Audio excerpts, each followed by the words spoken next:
కౌశిక్ రెడ్డి ఏదైతే మళ్ళీ ఒక నాటకం తెరలేపిండో అది ఒకటి బాధ కలిగిస్తుంది, రెండు నవ్వొస్తుంది. బాధ దేనికంటే దళితుల సెంటిమెంట్లతోని ఆడుకొని ఇవాళ దరఖాస్తులు తీసుకొస్తున్నా అని చెప్పి ఒక డ్రామా క్రియేట్ చేసి హుజరాబాద్లో ఇవాళ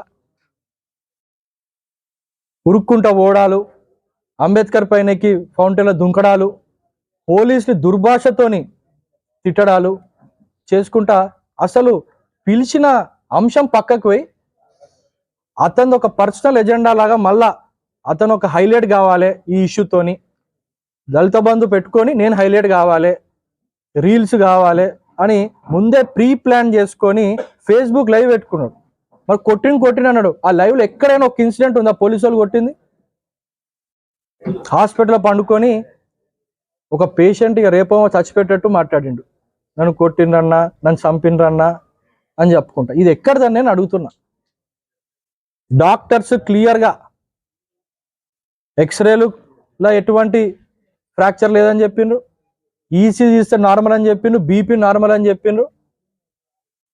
అంతా చెక్ చేసి అతను కూడా వాస్తవం తెలుసు, కానీ ఇంకా నాటకం ఆడాలి అని చెప్పి గంగుల కమలాకర్ గారు వచ్చేంత వరకు ఆగి, వచ్చిన తర్వాత చేతికి కట్టుకొని వచ్చి ప్రెస్ ముందు మళ్ళీ గట్టిగా అరుచుకుంటూ మాట్లాడుతుంది.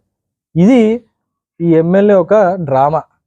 ఇందాక నేను చెప్పిన బీఆర్ఎస్ స్కూల్లో డ్రామా స్కూల్లో ఇతనికి ఆస్కార్ అవార్డు ఇవ్వచ్చు 100%. పొలిటికల్గా డ్రామా ఉందంటే అవార్డు ఉందంటే కౌశిక్ రెడ్డికి ఆస్కార్ అవార్డు, గన్ షాట్. వేరే యాక్టర్స్ అవసరం లేదు. అలా ఇవాళ అర్థం ప్రవర్తన ఉండి మళ్ళొకసారి చెప్తున్నాం, దళితులతోని వాళ్ళ సెంటిమెంట్లతోని ఆడుకో కౌశిక్ రెడ్డి. దళిత బంధు ఏదైతే పెండింగ్ అమౌంట్స్ వాళ్ళ అకౌంట్లు ఉన్నాయో కాంగ్రెస్ పార్టీనే చేస్తుంది, విడుదల చేస్తుంది అని మళ్ళొక్కసారి నేను తెలియజేస్తున్నాను.